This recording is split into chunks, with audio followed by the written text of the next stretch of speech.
I'm so excited to speak with Erin Kelly, who is the co-founder and CEO of AskPolly.ai. Erin, thanks so much for being here. Thanks for having me, Amber. We spoke many years ago before everybody was talking about artificial intelligence, so I am familiar with Polly. For people who aren't, what exactly is it? Sure. Polly is an artificial intelligence and her and what she, and she's for market research. So whenever the difference between market research and analytics, for example, is that researchers have to properly sample their data. You can't just take fire hose data, what we call fire hose data, raw posts from social media and believe that those are representative of the population as a whole, because the data could be very skewed. You could be listening to just young people or old people or what have you.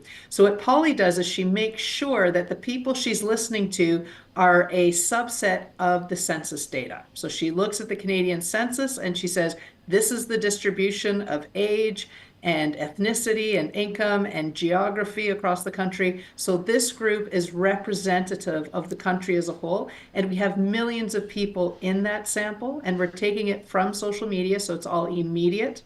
And it's people talking in their natural context. So sometimes when we ask people questions, we're putting our thumb on the scale, right? If I say, Amber, do you care about the environment? You want to be a good citizen? You'll say yes. But when you're on social media and you can talk about anything you want, how often do you choose to talk about environmental issues? So that's the idea, is we're looking at people's natural interest in topics, what they say, and we're analyzing it in near real time to give you a very accurate view of how Canadians feel on any topic.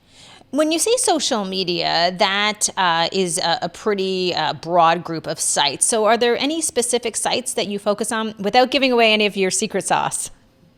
Yes, yes. So we look at all the big ones. So Facebook Threads, Blue Sky, X, Reddit, TikTok. So we're across 6 social media sites. And the reason we choose those ones is we want to make sure we're on sites that are very broad. Now we're on other sites for other projects. So we do Truth Social and we do some of those other ones.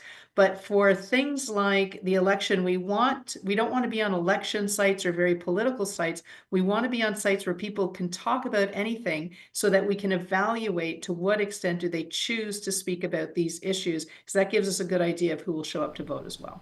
I think it's fair to say, especially as we are in the early days of an election here in Canada, that many people are looking to understand polls and what the polls are saying. One thing that I've always found really interesting about Polly is that you're not taking just a sample size, like you said, of 1,000 people who are answering a question.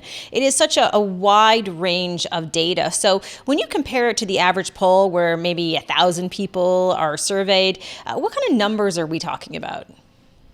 Well, we're talking about like 2 millions of people, 2 million people. And here's what's really important. We're looking at the same people over time. So we can go back 10 years on the same people and see how their political views have changed or stayed the same over time and how they reacted to different scandals in the past and different stressors to understand, did that affect their vote? And if so, how? So it's really important when you're doing regular phone polling, you're calling different people over time.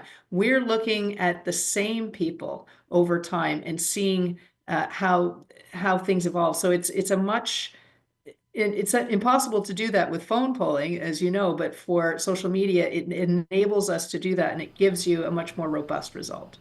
How successful has Polly been insofar as predicting election results? She's been incredibly successful because Polly, she not only can tell you the popular vote, she gets right down into seat counts.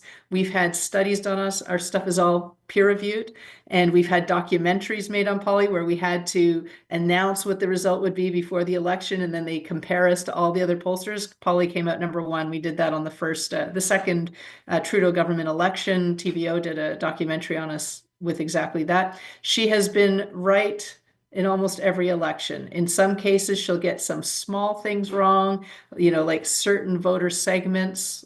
For example, in the Biden election, she missed the Latin American vote in Miami, but she got the overall Biden win correct. So she's and she learns with every election. She gets stronger and stronger.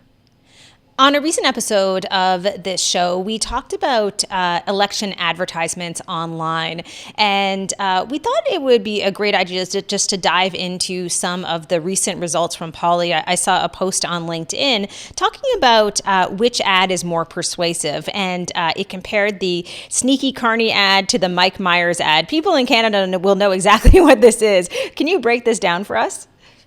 Yeah, so those two ads. So in the Sneaky Carney ad, it was a negative advertising is what we call it. It was scary music. It was all red. It was talking about how he had the shadow carbon tax, and basically what he says is not what he means. So it was basically your basic attack ad.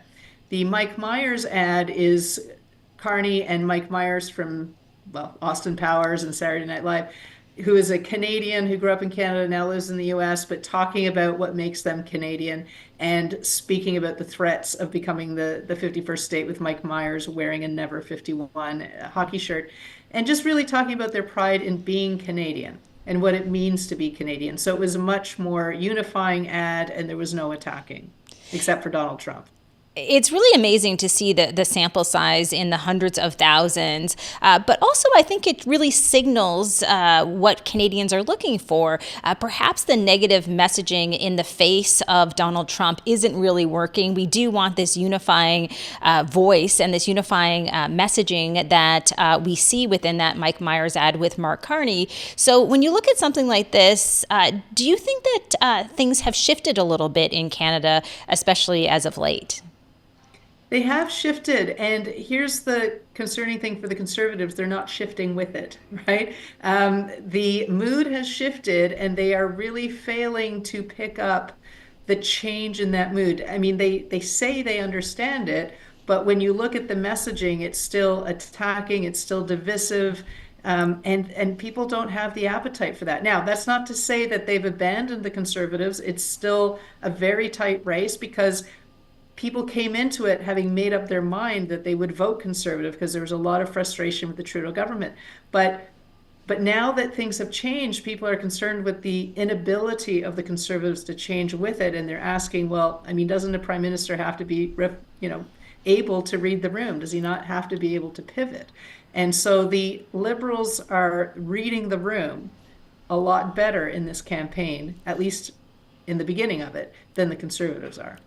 So, when we look at the different social platforms and we think about the reality that we're in today in terms of some of the platforms being a little bit more left leaning, some maybe a little more right leaning, some maybe a little bit in the center, although I have not found those as of yet.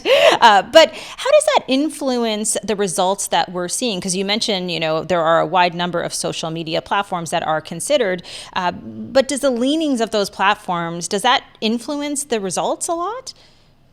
It doesn't. Now, it would if you were taking the fire hose data from Blue Sky, which is more left leaning, and from X, which we're also on, which is more right leaning. It would affect it. And we're not going across social platforms for that reason. We go across social platforms really because people talk about different issues on different platforms. So it's not really for the political strife. But if you were just downloading keyword searches, it would affect it a lot. And that's where we have a huge edge over our competitors because the others can't sample that data. We have a political leanings model, if you will, where we've divided people actually into 20 different political categories. So it's not just left, center, right, it's all the gradations in between, 5% gradations. So we are making sure when we come on that we have that representation, as well as looking at income and age and all of that. We're also looking at, we've done a big study on how Canadians' leanings break down, and we're making sure that we're pulling from those different sites. If we're missing, let's say, very right-wing people, that we go and we find right-wing people and we can identify them. They're reading certain media outlets, they're following certain people. So we've got all those criteria. We're making sure we get that balance and that we're matching it to how they are represented in the society at large. Beyond people like me just being interested in the data, how else is it used? Oh, interesting. So thank you for asking. And because in fact, politics is a very small part of what we do. We don't work for any political parties because we do a lot of work for the Canadian government and other governments around the world, public service. We do foodborne tracking of foodborne illness in Canada, tracking avian flu, the spread of when we had the salmonella outbreak in Canada in 2023. Polly identified salmonella, identified cantaloupes as the source. We do a lot of work in pharma. We do work for various causes. DEI causes. How do we get more kids playing hockey, kids from different ethnic backgrounds? So we've done lots and lots of studies for associations. For brands, we have car brands and food brands and things like that. So a wide swath of market research. When you look out into the future, and I think it's kind of hard to do that right now, knowing there's so much going on, especially on the political front, but if you see the future of poly a few years down the road, what is the concern in terms of maybe people being less inclined to share on social media and moving towards some private channels?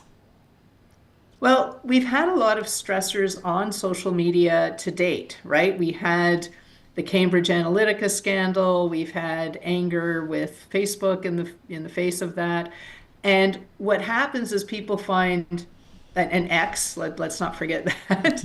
And people move to different channels when that happens. We have found that there seems to be a need for people to meet on social media. It's a great way to stay in touch with your friends, stay in touch with family, and to express your opinions on things. That is part of a democracy, is being able, not having to wait for the survey or to be, part of some, not everybody can show up to a protest on Thursday night, right? Social media is very accessible.